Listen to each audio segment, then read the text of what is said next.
Swayam Prabha. Digital India. Educated India.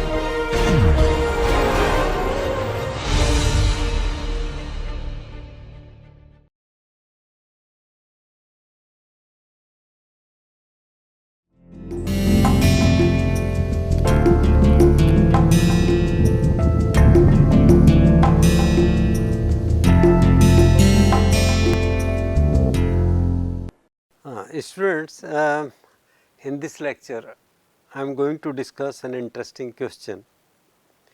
Whenever our PhD students go to attend interviews, they are often asked a question, what was their sample size?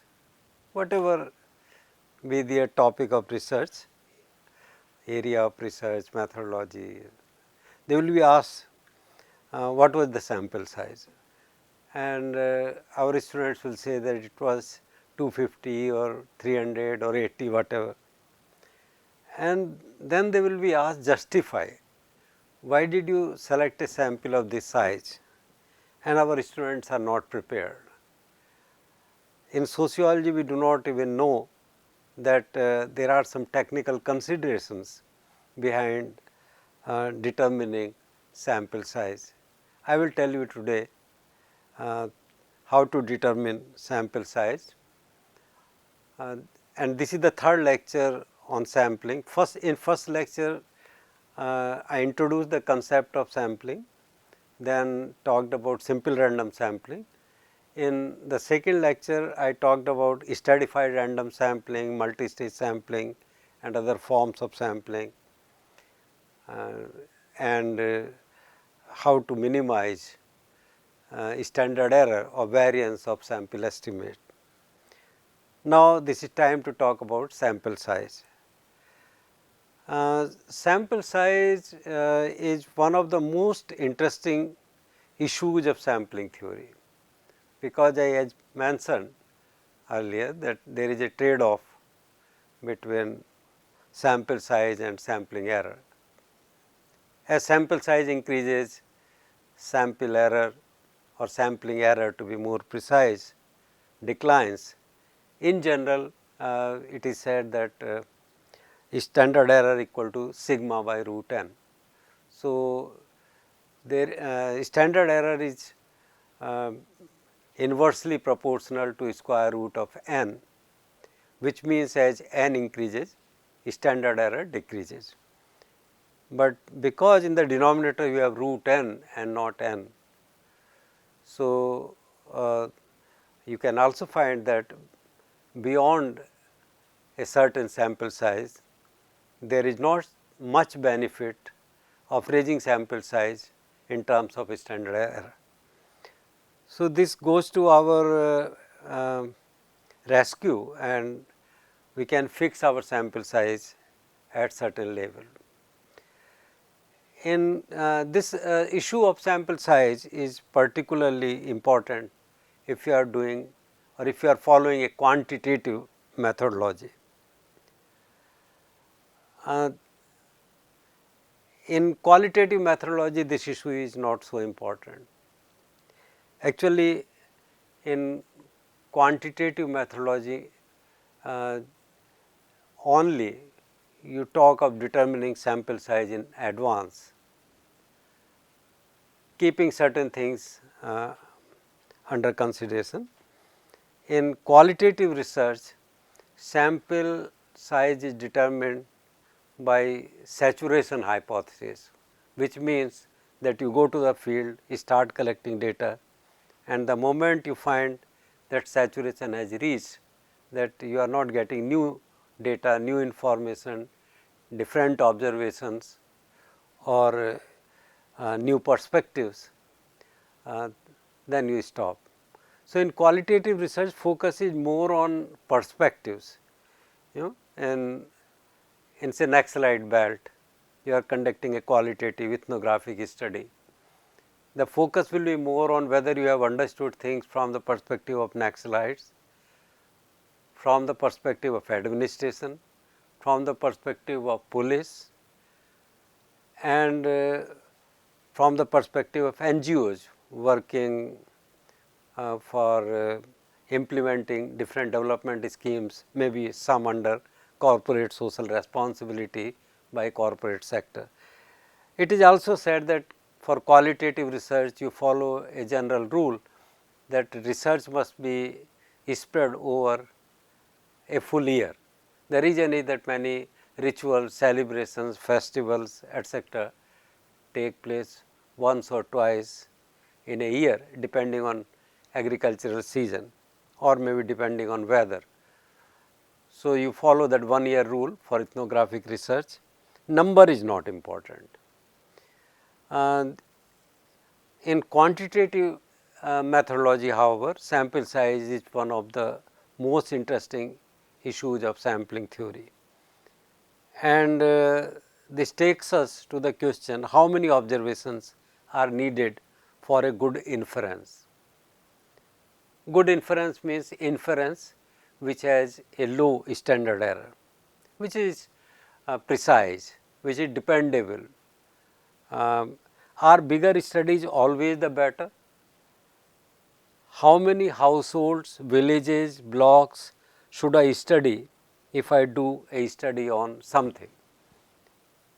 In monitoring and evaluation of development programs, in examining or in exploring comprehensive knowledge of HIV and AIDS, in study of migration, in study of crime, in study of family nucleation or other sociological topics, in sociology of religion, how many subjects should I study before drawing a valid or precise conclusion?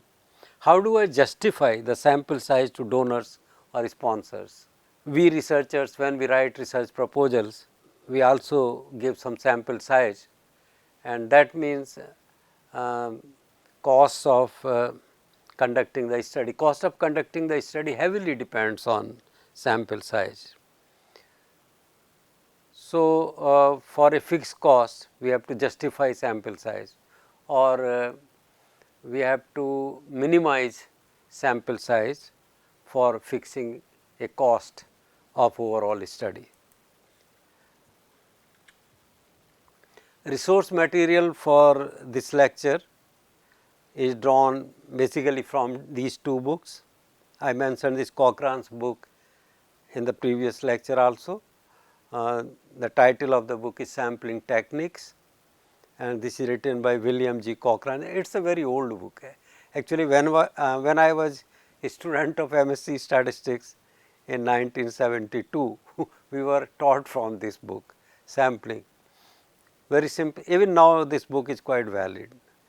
And for latest ideas on sampling, sampling theory, sampling error, and sample size in experimental studies, surveys, comparative studies, we can also take help of Handbook of Parametric and Non-Parametric Statistical Procedures by David Seskin. And I have CRC Press 5th edition with me. It is very useful, very detailed. Actually, it is a very good book for all areas of statistics. So, I think I would advocate that you recommend to your library that this book is purchased if it is not there. One thing I must tell that big is not necessarily better. Although I touched upon this issue of big is not necessarily better in the first lecture also, I am repeating. Increase in sample size has only one advantage. It reduces sampling error, that is estimate of standard deviation of the estimate, mean, proportion, correlation, regression coefficient or anything else. But it has so many disadvantages also. It raises non-sampling error.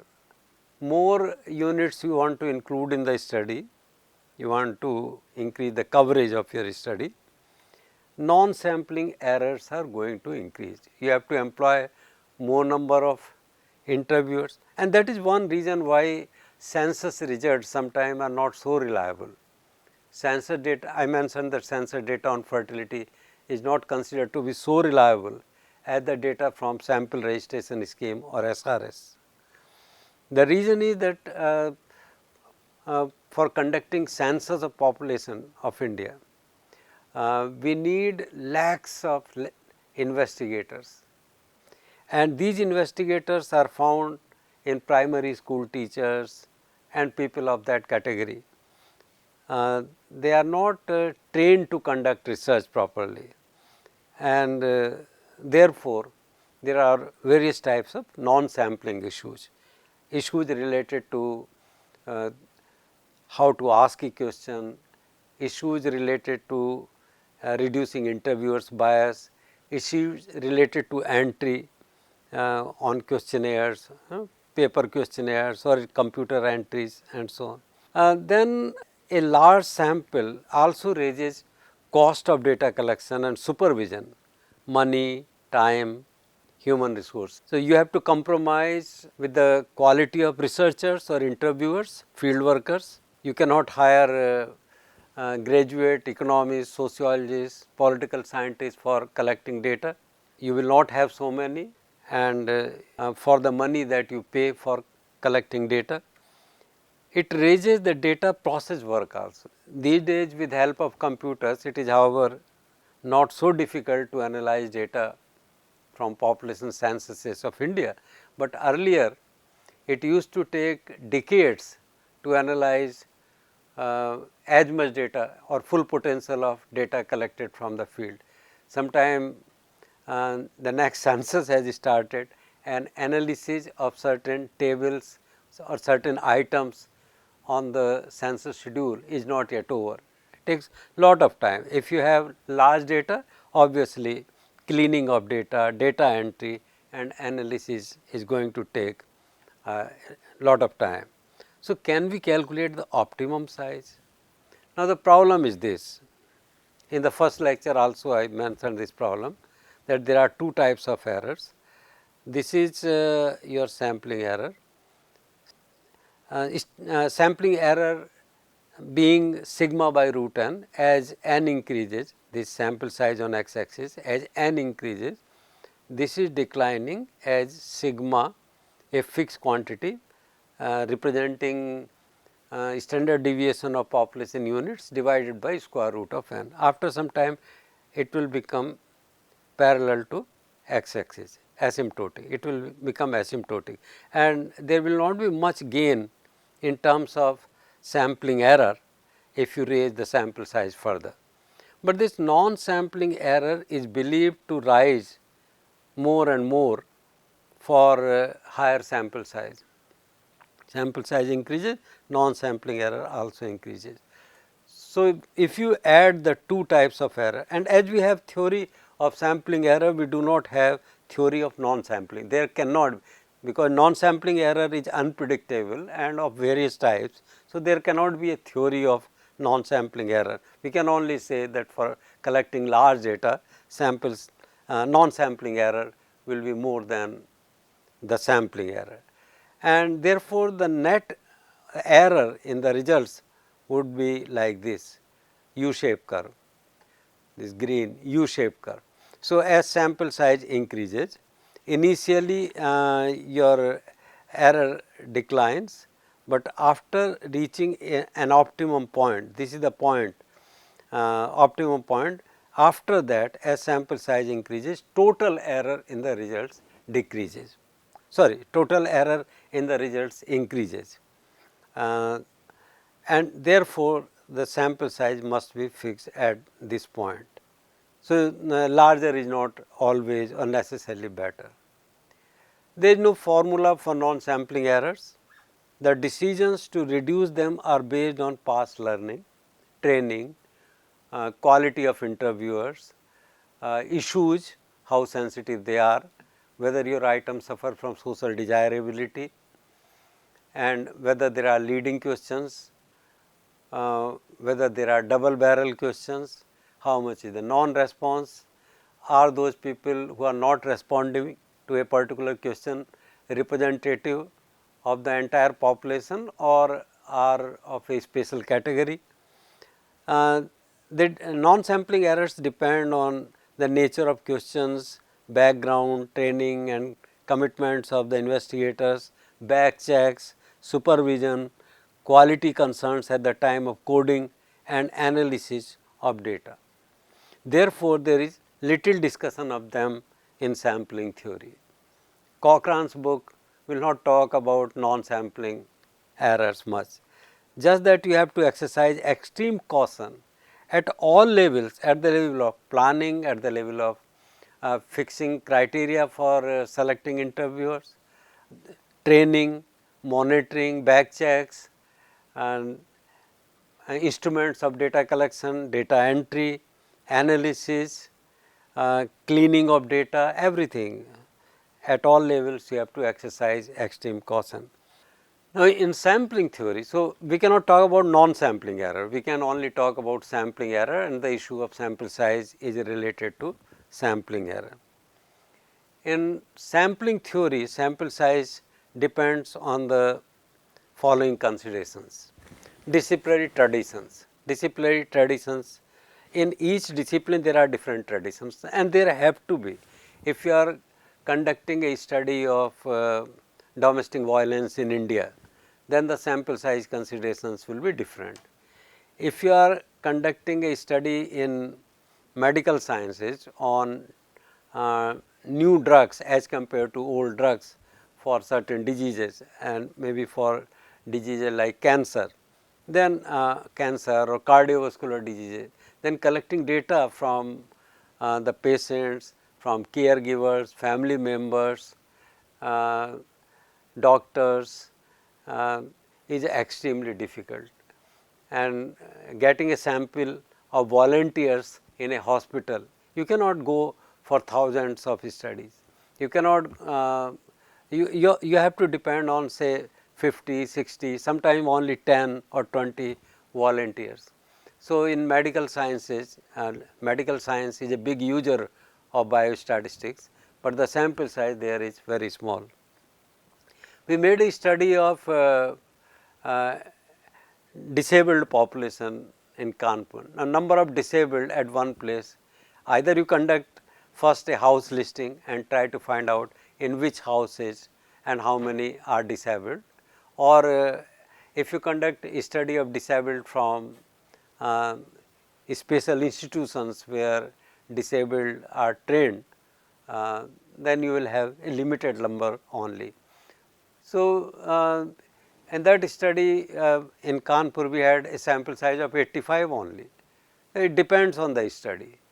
If you are doing a study of HIV positive people in Kanpur city or even in a bigger city like Delhi, you may have to satisfy yourself with a study of 100, 150, 200, at most 3 or 400. But in a study of migration, you need a big sample. It also depends on the value of the parameter. If you are studying say birth rate, if you are studying attitude towards family planning, maybe you need a smaller sample, not so big. If you are studying birth rate, because birth rate is defined per thousand, 22 per thousand population, so you will need a bigger sample. If you study infant mortality rate, which is say around 60 or maybe 50 today, 50 uh, uh, per thousand children born, then you need a much bigger study, because to achieve the same target you have to contact more number of people, more number of households, more number of men or women. So, it depends on so many things. This, in sociology also there are different traditions in different sub areas of sociology, in studies of kinship, in study of religion, in studies of demography, in studies of agrarian relations. Agrarian relations are mostly studied in selected villages and sample sizes are not so large. Demographic studies are conducted on very high sample, very big sample. So, samples run into thousands and lakhs. So, within the discipline also there are so many traditions. experimental designs, cross sectional surveys, panel study, what kind of study you are doing, it depends on that. Analysis plan, and whether you need generalizations for the entire population or you need generalizations for specific subgroups of population, that is also important. And like in socioeconomic surveys, whether you need generalization for India is one thing, whether you need generalization for all the states, that is another thing, whether you need generalization for district level, that is another thing, and whether you need generalizations at city level or household level in rural areas or at the level of slums. You need different sizes of sample for different units, and whether your variables are qualitative or numeric. Qualitative variables you are dealing with produce percentages, frequencies, proportions, ratios, and numeric variables are measured on interval or ratio scale. The amount of error that can be tolerated in major variables. In what proportion of cases? This what proportion of cases means, suppose your sample estimate of a proportion is small p, and the real value, we do not know what the real value of p is, but let us assume that the value of p, true value of p in the population is capital P. Then the probability that small p and capital P differ by a quantity more than d, d will be a small quantity, we do not want our p to differ from capital P too much. That probability of difference in small p minus capital P being more than d is a small probability alpha. So, two things have to be defined, one d and second alpha. D means how much error you can tolerate and alpha means in what proportion of cases. Similarly, if you are dealing with numeric variables and you are looking for estimates of mean, then you look for that the difference between sample mean and true value of mean of the population, mu is the true value of mean in the population. The principle of sampling is that sample should give sample on the basis of study of a small number of cases should yield the representative values of the population. So, the difference between sample mean and true value of population mean divided by sample means relative difference between sample mean and true mean is greater than r, some value fixed by you, r is alpha, again a small probability. You define that okay, I will be happy if fertility in India whatever it is 2.5, 2.4 whatever, my sample estimate if it differs from true value of fertility divided by sample mean or either sample mean or true value of fertility is greater than 5% should not be more than 1% or 2%, that kind of a statement. So, one, how much error in the results you are willing to tolerate. These are two very important questions in determining sample size. How much absolute or relative error, this p minus p is a case of absolute difference, this sample mean minus mu divided by sample mean is a case of, or this in denominator sample mean can be replaced by population mean, this is a case of relative error. So, absolute error in the results or relative error in the results exceeds d or r, a fixed number should be alpha or less. D and R are determined by alpha and the distribution of p or sample mean. Sometimes we also consider type 2 error or beta. Then in the previous lecture I said that we determine first sample size for simple random sampling, even when we are using cluster sampling, and then for clustering effect of units, we calculate design effect, or we assume design effect to be something between 2 and 4. Cochrane suggests that clustering effect should yield a ratio of variance in the cluster sampling to variance in simple random sampling around 2.5. 2 to 4 can be the design effect. If it is 2 to 4, then it means that the size of cluster sampling or your sample design, your practical sample design should be 2 to 4 times what you will need for a simple random sample. Then there are practical issues like resources available, cost of sampling, time frame, in how much time you want results. Sometimes governments want very quick results, sometimes you can do your research leisurely. If you are a PhD student, you can spend 1 year or even more in collecting data, and nature of population. Design effect is defined as ratio of variance of the estimate for the design used in the study to that estimated for the simple random sampling. NFHS, various rounds of NFHS have presented standard error as well as design effect for each item. A design effect of 3.0 means that the variance of design used by you is 3 times it would be if simple random sampling method was used. In other words, a SRS of 1/3 size would be equally good, means a simple random sample of size 1/3 of what you are doing is equally good.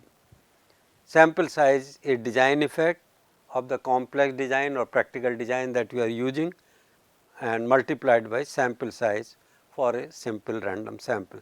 So, in calculation of sample size, you will calculate simple random sample size and multiply this by design effect if you are using cluster sampling or multi-stage sampling.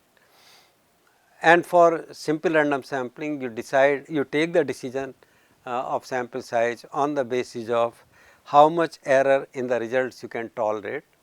I have given two formulae, one for proportion, another for sample mean, but similar formulae can be developed for correlation coefficient, regression coefficient, or other things, harmonic mean, geometric mean, variance itself, or range, or anything that you want to estimate from the sample. In simple random sample, when studying proportions, Cochrane shows it is mathematically derived, it is not arbitrary, it is not subjective, it is mathematically derived that the sample size n will be equal to t square, capital P capital Q divided by d square, whole thing divided by 1 plus the same expression t square p q by d square minus 1 divided by capital N. Now, P is proportion in the population, Q is 1 minus P, D is the difference amount of error that can be tolerated, and T is the normal quantile corresponding to a probability of type 1 error of alpha. I said that two things are fixed. One, how much error you can tolerate, that is D. In case of relative errors, it is R, but then formula will be slightly changed. So, n equal to t square. T is normal quantile corresponding to a given value of alpha. Like in a normal distribution for alpha at 0.05, t value of t would be 1.96. If alpha is 0.05 and you are considering errors on both the side, then t would be 1.96, like that. So, by using this formula you can calculate the value of n. If capital N is very large, means population is large, or the sample fraction small n by capital N is very small, then n reduces to T square PQ by D square. Cochrane suggests that you first calculate this part T square PQ by D square, and then sample size is for using this formula you can calculate n equal to this, if we call this as n 0, then n equal to n 0 divided by 1 plus n 0 by n. I think this is quite good. It is a good approximation of sample size required for difference d and probability of exceeding the difference being alpha. So, in case of numeric values, when you are studying numeric data like mean, so there n would be t squared, the meaning of t is same, t is the quantile value for alpha, and capital S square is variance of the population, d is the difference that you can tolerate, and capital N is the population size. D is not a relative error, D is amount of error that can be tolerated, absolute error as in P. And again you calculate n or n 0 as T square S square by D square, and then sample size n equal to n 0 divided by 1 plus n 0 by n. Your second sample size will be still lower, and that can be equally good if sample fraction is not very small or if population is not very large. Now, you may ask a question that okay, this formula is okay. On the right hand side of this formula, T can be known by consulting normal distribution table. For T is that value of quantile beyond which alpha percent error lies. D is the error that we fix, absolute error we fix in results, sample results, and the true value of the population parameters. But how do we know capital S square, or in case of proportions, how do we know capital P and capital Q? We are trying to estimate capital P from the sample. If we knew P, capital P, then we would not conduct the sample study. Or in case of numeric data, we do not know capital S square. If we had known capital S square, we would also have known the mean, true mean of the population. So, what is and Cochrane suggests that in sampling theory we have to work with our single sample that we have at our hand. So, in sampling theory, capital P or capital Q or capital S square are to be replaced by their estimates from the sample itself. So, capital P will be replaced by small p, where small p is the proportion obtained from the sample. Capital S square will be replaced by small s square, where small s square will be the variance of units included in the sample. So, that also means that before conducting a bigger or main study, you have to conduct a pilot study from which estimates of capital P, capital Q or capital S square can be obtained, or maybe in some other area or in a different region. Such study was already done in the past, from where you can take estimates of P and Q or S square. Maybe you are studying something on which studies have already been made in conditions similar to those of India. So, you can take P, Q and S square from those countries. Otherwise, if no data are available, then you conduct a pilot study, and in pilot study on a smaller sample, you try to get simply tentative estimates of P, Q and S square and use them for calculating sample size, and then a final study of this sample size is conducted. In an article in Demography India in in 2014, not it cannot be 1914. There was no Demography India in 1914. In 2014, in volume 43 of Demography India, Fauzdar Ram used the following formula for minimum sample size. Fauzdar Ram was the director of International Institute of Population Sciences and a noted demographer. His formula was that n equal to 1 upon alpha square q upon p into deft square. Alpha is the probability of error that we are willing to tolerate, q is 1 minus p, and p is the true value of population proportion, which is replaced by small p in calculation of sample size, and deft is an assumed deft, assumed design effect as ratio of standard errors. He defined this design effect as ratio of standard errors, though in Cochrane's book design effect is defined as ratio of variances.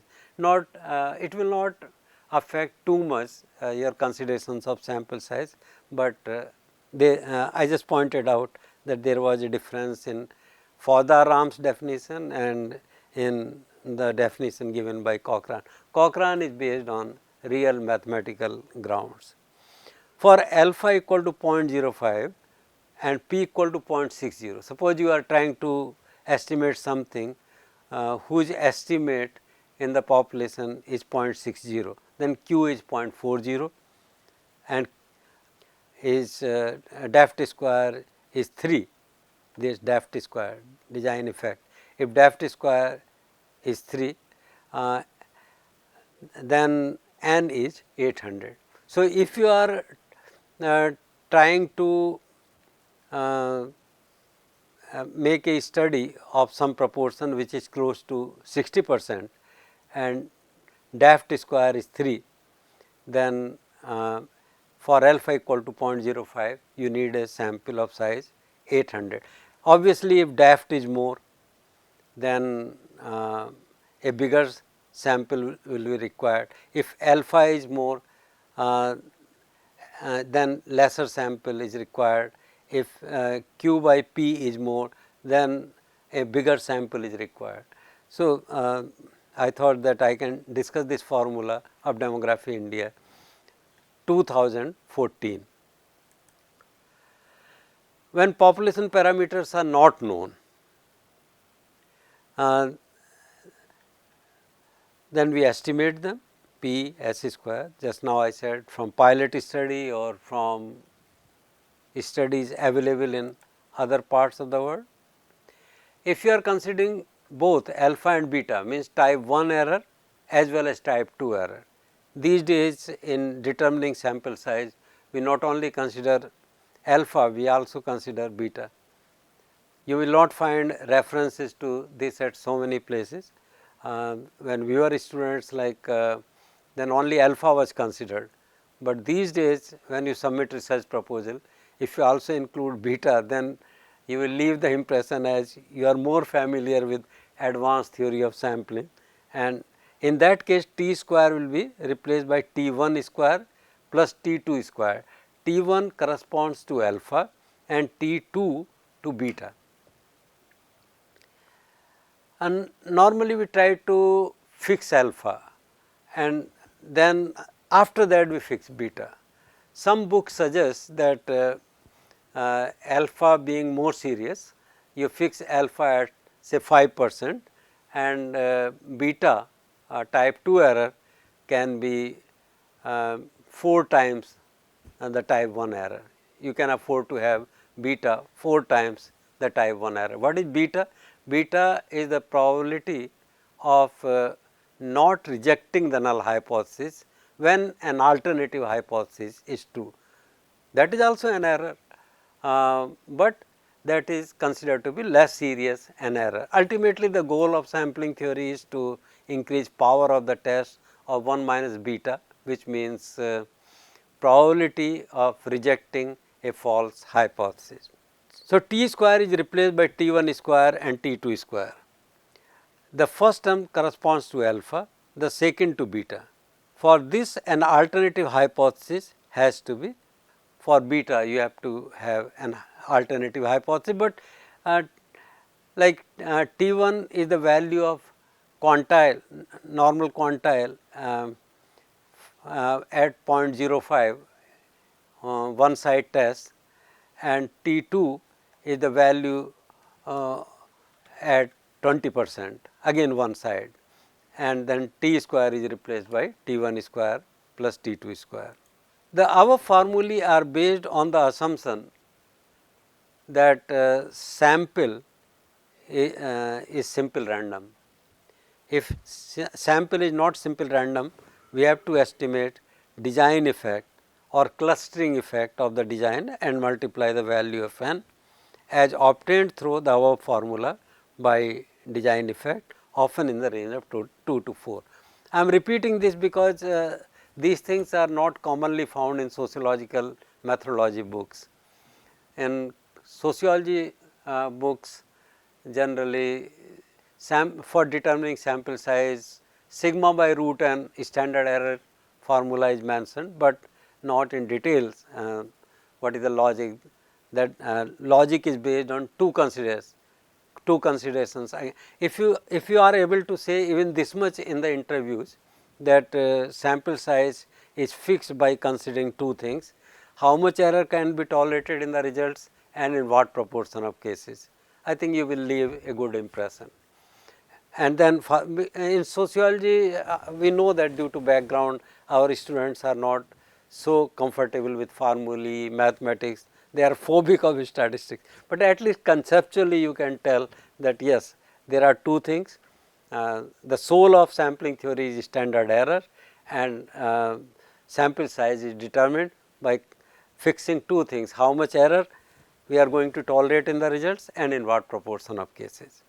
And Cochrane develops a formula for determining sample size. Then it is you can say that you have forgotten the formula, but it will also be good if you can remember this. You need not go into the mathematical logic of this, but if you can remember the formula for proportion at least for very large population, ignoring the finite population correction factor, that will be great. In stratified sampling with optimum allocation, the sample size is this: n equal to C minus C0 sigma NH, capital NH, capital SH divided by root CH divided by sigma NH SH root CH. C0 is the fixed cost and CH is the cost per unit in the hth stratum. Power of the test I mentioned is related to type 2 error or beta. Some statisticians have also developed formulae for sample size based on precision, type 1 error as well as type 2 error, and effect size. The D, effect size is not a new thing. Effect size is what I am represented by D.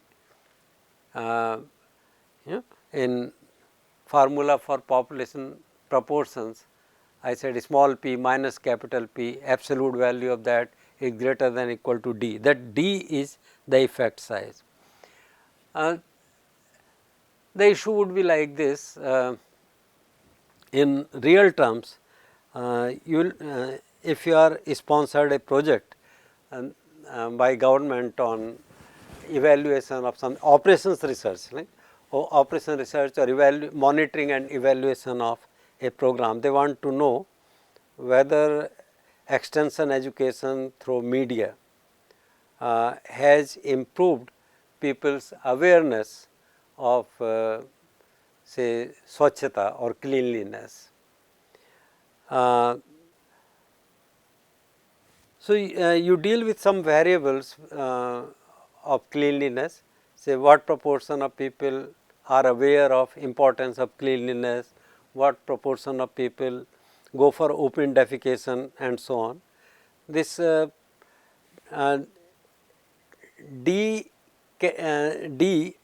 is obtained by fixing how much minimum effect of extension education programs you want to see, you want to notice that you can see if the difference in baseline study and after implementation of extension education program, what proportion is observed in the second study, baseline study, end line study, the difference.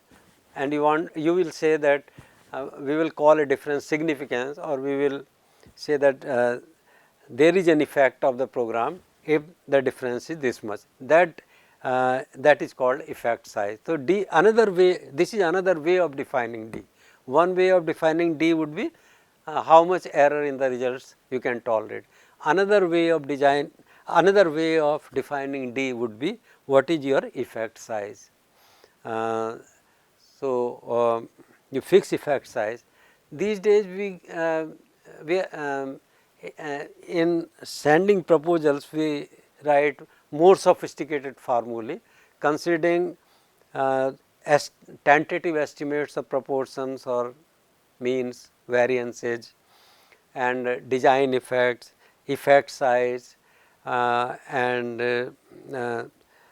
type 1 error, type 2 error, alpha and beta. So, T1 for alpha, T2 for alpha, and we also make allowance for non-response, non-contact, non-response. There will always be some percentage of cases of refusals, and if you want a sample of say size 400, you have to give an allowance for that certain percentage of people are going to refuse to give interview. So, maybe if you interview 450, if you reach 450 people, 50 people refuse and you get a sample of size, effective sample size is 400. So, by fixing on the basis of past surveys, ratios of non-contacts, refusals, non-response, you have to raise your sample size. So, all these things have to be considered. Let me repeat what things have to be considered: effect size, or how much error in the results you can tolerate, in what proportion of cases, what is your alpha, what is your beta, and what is your understanding of non-response or refusal rates. Then you determine sample size. There are some tips for selecting sample depending on characteristics of items. If the item that you are studying is widespread throughout the region, occurring with reasonable frequency, then type of sampling needed would be a general survey with low sampling ratio. Low sampling ratio because it is widespread. From all parts of the population you will get some observations. Frequency is reasonable in all parts, and therefore, a low sampling ratio will work. Although sampling ratio is low, means sample size to population size is low, but because something is occurring with reasonable frequency in all parts of the population, so sample size would be okay. If something is widespread throughout the region, but occurring with low frequency, then a general survey with a higher sampling ratio will be required. If there is reasonable frequency, then a low sampling ratio will do. But if the frequency is low, something occurring throughout the region, but with low frequency, then a higher sampling ratio will be required. This means if you are studying infant mortality, then a bigger sample will be required. If you are studying birth rate, then a smaller sample will do, and if you are studying say awareness of family planning, then still a smaller sample size can do. There may be something occurring with reasonable frequency in most parts, but with more sporadic distribution, being absent in some parts and highly concentrated in other parts. Something is concentrated in some parts, although frequency is reasonable, but it is concentrated in some parts and absent in other parts. So, obviously, stratified sample with different intensities in different parts or different sample fractions in different parts will be required. It is a case of heterogeneous population, and something is sporadic, means absent in some parts and highly concentrated in other parts. So, there are differences. If maybe if you are studying suicide, for example, suicide rate among farmers. Now, suicide rates among farmers are not same in all parts of the country, in all states, in all the regions. They are more in some regions and less in other regions. So, you need a stratified sample. Make two strata, one a stratum of those states where suicide rate among farmers is high, and another stratum where suicide rate among farmers is low. Stratified sample with different intensities. In areas where suicide rate is low, you will need a bigger sample, and in states or regions where suicide rate is high, a smaller sample can do. Then distribution may be sporadic or concentrated in a small part of the region, very sporadic or concentrated in a small part of the region. This is not suitable for a general survey. This requires sample geared to its distribution. There is some phenomenon, and like communal riots are found in certain states of India, and in those states also they are concentrated in some cities or some districts. So, distribution is very sporadic. It is not found in all the states, all the cities. There are some states where communal riots occur more frequently, and among in those states also some districts or some urban wards or some rural areas are more susceptible to communal riots. So, in study of communal riots, a general survey would not be required, it is not suitable. It requires a sample geared to its distribution. We will like we can collect more data from UP, from Bihar, from Gujarat, from those states where communal riots occur more frequently, and we will require no sample or a small sample from Kerala or Himachal Pradesh or northeast where such riots do not occur. There in northeast of course there are tribal conflicts, but Hindu-Muslim type of communal riots are not there. Sampling for two or more items. Sometime in the same study you are interested in two or more items. Then in most surveys information is collected on more than one item. Sometimes your questionnaire runs into 25, 30, 50 pages. Recently I met a student of mine who is conducting a big study in Gujarat on socioeconomic characteristics and health profile. Biometric measurements are taken along with socioeconomic surveys, and he was telling me that his questionnaire runs into more than 100 pages. So, sometimes you have two or more, two is very small a number, maybe 50 or more items in the same survey. Sometimes the number of items is large. For example, family health survey includes many variables such as age, income, family size, family planning, safe childbirth, and so on. In that case, if a desired degree of precision is prescribed for each item, the calculations lead to a series of conflicting values of n. For some item, they will show that you need a sample size of 25,000, for some you need a sample size of 30,000, for some 60,000, for some 5,000. One for each item, one sample size for each item. It may happen that the n's required are all reasonably close, then it is good. If the largest of the n's falls within the limits of the budget, then this n is selected, largest n is selected. If you can afford to spend so much money that is required for largest value of n, select that n. More commonly, there is a sufficient variation among the n's, so that we are reluctant to choose the largest, either from budgetary considerations or because this will give an overall standard of precision substantially higher than originally contemplated.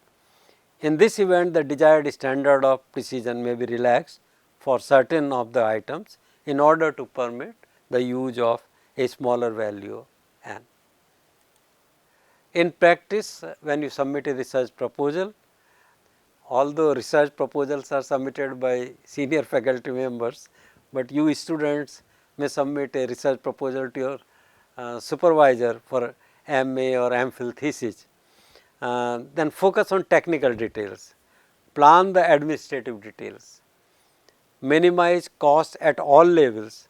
When we submit our proposals, then we look at everything, all costs, salaries of staff, research associates, investigators, field workers, travel, how much TADA will be required, development of tools, questionnaires, interview schedules, their printing, then conducting workshops, or you yourself, I myself attending workshops outside to present findings of our study, and some miscellaneous costs. Then you have to quote per unit household basis, and remember that the sponsors are going to look first at the technical details. So, you should be perfect in technical details of your study, and then they will go according to minimum quotations. So, you have to be careful at both the levels, technical details of the study, if you can show that you have very carefully, judiciously, carefully selected your sample size, keeping in view these things, and also minimize cost of conducting the study at all levels. So, you are having a higher chance of getting accepted by the sponsor. Thank you very much.